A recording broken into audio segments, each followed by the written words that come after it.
Praise God అండి.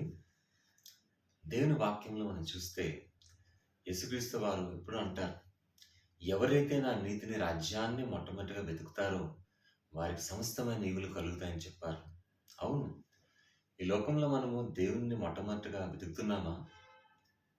అలాగైతే తప్పకుండా దేవుని కృప మనకు ఉంటుందండి. ఎందుకో తెలుసా? దేవునికి రాజ్యాన్ని మనం ఆశతో వెతికినప్పుడు ఆయన నీతి మనకి ప్రభావంగా గొప్ప శక్తిగా ఉంటుంది.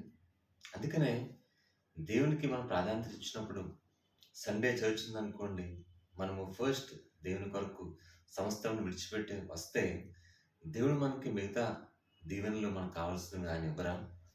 ఇస్తారు. అయితే మనం విశ్వాసంతో ఆ పని చేయాలి.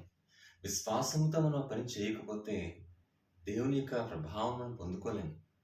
అందుకనే మీరు నన్ను నమ్మి చూడండి అన్నారు. అలాగే నా రాజ్యాన్ని వెతికి మీరు చూడండి అన్నారు.